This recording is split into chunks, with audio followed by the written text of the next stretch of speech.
ایک صحابی نے پوچھا نا، یا رسول اللہ صلی اللہ تعالیٰ علیہ وسلم، میری ماں کا انتقال ہو گیا ہے اور میں یہ چاہتا ہوں کہ اپنے والدین کے لیے کچھ ایصال ثواب کروں اپنی والدہ کے لیے. تو آپ صلی اللہ علیہ وسلم نے فرمایا ان کے نام سے کنواں کھدوا دو اور اس کو لانچ کر دو، یعنی کہ یہ کہہ دو کہ جو چاہے اس سے پانی پیے، آزاد کر دو کنویں کو. تو جب تک اس سے لوگ پانی پیتے رہیں گے اس کا ثواب تمہاری ماں کو ملتا رہے گا. ایک اور حدیث میں آپ صلی اللہ علیہ وسلم نے فرمایا کہ اولاد کے اوپر کچھ حق ہیں والدین کے. جب والدین میں سے ایک، ماں یا باپ کا انتقال ہو جائے تو بچوں میں کے اوپر کچھ حق ہیں، جن میں سے ایک حق یہ بھی ہے کہ کبھی نہ کبھی اگر والدین کے اوپر قرضہ ہو، ماں ہو یا باپ، تو ان کے قرضے کو نپٹانا اولاد کے حق میں سے ہے کہ اولاد یہ حق دے. دوسری چیز اس میں ایک یہ ہے کہ اگر ہو سکے تو جمعے کو اپنے والد یا والدہ یا دونوں میں سے کوئی یا دونوں انتقال جو کر چکے ہوں ان کی مزار پہ جائیں. بہرحال اگر آپ جن کے والدین دنیا سے رخصت ہو گئے ہیں وہ اپنے والدین یا دونوں میں سے ایک کسی کے لیے ایصال ثواب کرنا چاہیں اور ان کی طرف سے کوئی بھی نیک صالح کام کریں اس نیت سے کہ ہم ان کے لیے کر رہے ہیں. انما الاعمال بالنیات، عمل کا دار و مدار نیت پر ہے. اب آپ چاہے عمرہ کر دیں، ٹھیک ہے، مسجد میں چٹائی رکھوا دیں، پنکھا لگوا دیں، غریبوں کی ہیلپ کر دیں اور اپنی ماں کی طرف ایصال ثواب کی نیت سے کر دیں تو انشاءاللہ اس کا ثواب والدین کو ملے گا. کیا لیٹرنگ روزے کی حالت میں لیٹرنگ میں تھوک سکتے ہیں؟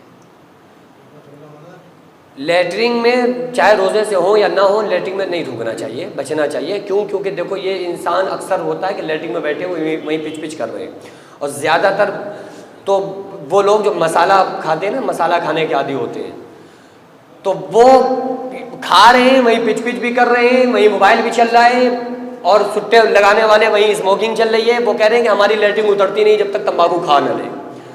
تو یار یہ عادت ڈالی کس نے؟ کوئی بندہ ماں کے پیٹ سے سیکھ کے آتا ہے کہ جب تک کھاؤ گے نہیں جب تک اترے گی نہیں؟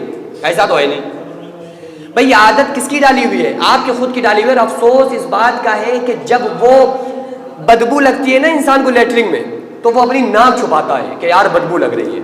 سوچ کر دیکھو یار، تمہاری ناک سے بڑے چھید تمہارے منہ کا ہے، تو جو بدبو تمہاری ناک میں جا رہی ہے وہ تمہاری منہ میں نہیں جائے گی.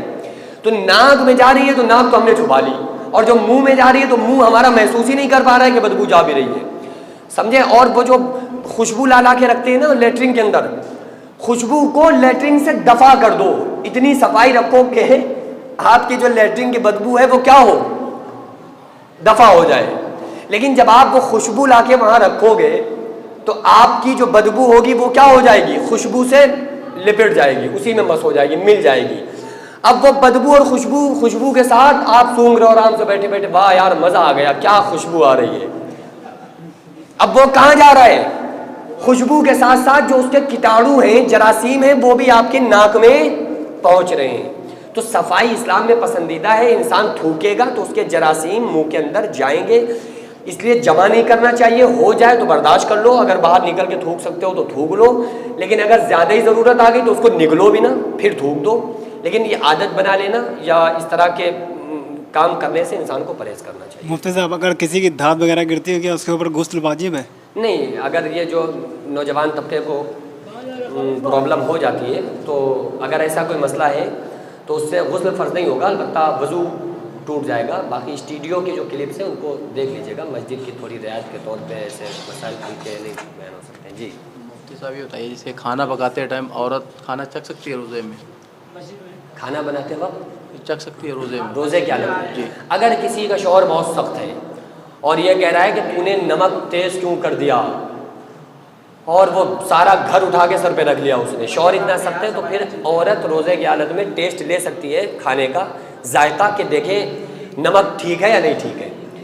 اگر شوہر ظلم کرتا ہے تو بلا وجہ نہیں، اور وہ اس لیے بھی نہیں کہ ہمیں کچھ ذائقہ مل جائے، وہ بس ذائقہ اس لیے کہ بھائی دیکھ لیں کہ ہمارا شوہر کے ظلم سے بچنے کے لیے کھانے کا نمک وغیرہ ٹیسٹ معلوم کر سکتی ہے روزے کی حالت میں. اللہ تبارک تعالیٰ کو ایک بندے کو جی نیکی پسند آ گئی ایک، تو مطلب اگر وہ گناہ کر رہا ہے اور اس کو نہیں معلوم کہ مطلب ہمیں نیکی پسند آئی اللہ کو، اور وہ گناہ کر رہا ہے تو اس کو مطلب گناہ اور چڑھے گا یا نہیں چڑھے گا؟ دیکھو یہ مت سوچا کرو کہ پتہ نہیں اللہ کو کون سی ادا پسند آ جائے، نیکی پسند آ جائے اور جنت میں بھیج دے. یہ سوچا کرو پتہ نہیں اتنے گناہ کرتے ہیں، کون سا گناہ اللہ نے ہمیں، بس اللہ وہی کہتے ہیں نا کہ اللہ نے سن لی، بس اگر اللہ نے سن لی ایک گناہ کے بارے میں آپ گرفت کر لی نا قیامت کے دن اگر اللہ تعالیٰ انصاف کرنے پہ آ جائے، انصاف، تو کوئی نہیں بچ سکتا.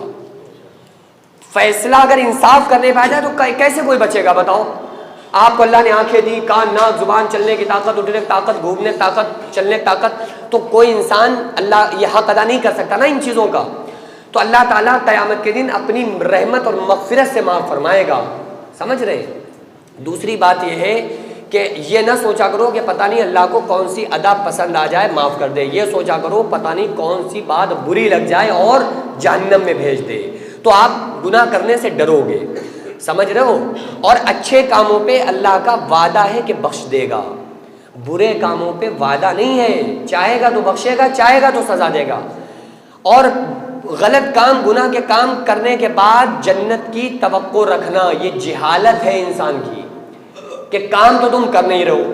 آپ یہ بتاؤ کہ اگر آپ کو ارول جانا ہو، ٹھیک ہے، تو ارول کدھر ہے؟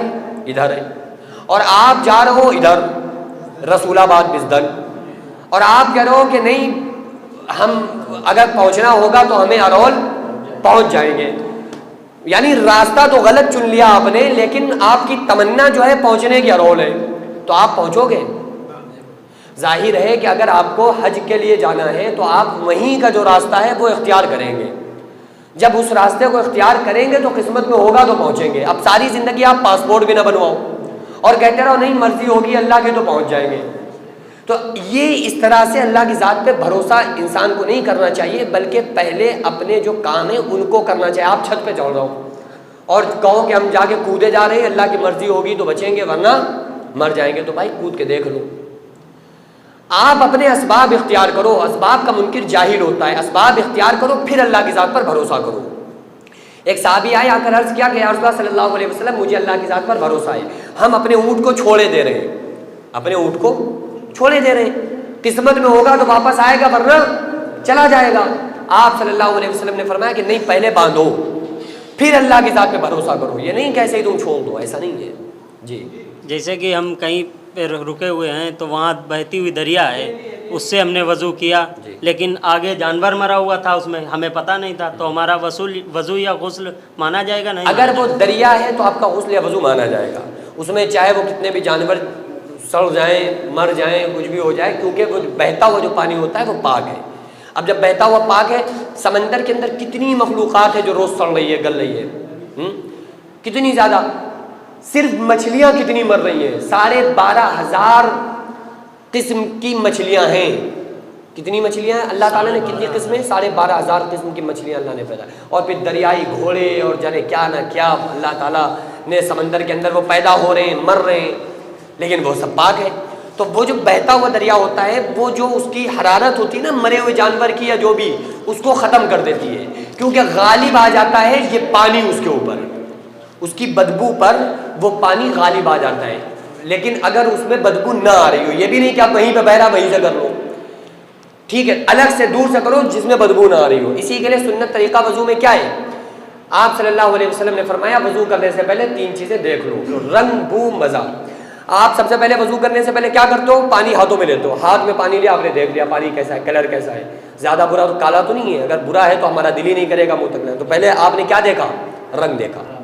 ہاتھ دھوئے نا، ہاتھ دھونے کے لیے پانی لیا تو رنگ دیکھا، کلر دیکھ لیا. اس کے بعد پھر ہم کیا کرتے ہیں؟ کلی کرتے ہیں. اب ہم نے پانی کو کلر دیکھنے کے بعد دوسرے نمبر پہ کلی کیا. کلی سے ہمیں کیا پتا چلا؟ ذائقہ، ٹیسٹ پتا چلا. تیسرے نمبر پہ پھر ہم نے ناک میں ڈالا، تو ناک میں جانے سے اس کی بو پتا چلی کہ بدبو ہے یا خوشبو ہے. جب یہ 3 چیزیں ادا ہو گئی نا، پھر اب فرض ادا کرو. سے لے کر تھوڑی کے نیچے تک، ایک کان کی لو سے دوسرے کان کی لو تک پورا چہرہ دھونا، یہ فرض ہے وضو میں. دونوں ہاتھ کوہنیوں سمیت دھونا، یہ وضو میں فرض ہے. چوتھائی سر کا مسح کرنا وضو میں فرض ہے. دونوں پیر ٹخنوں سمیت دھونا، یہ فرض ہے. 4 فرض ادا ہو جائے تو آپ کا وضو ہو جائے گا. ان 4 میں سے ایک چیز بھی چھوٹ گئی تو آپ کا وضو نہیں مانا جائے گا. ٹھیک ہے.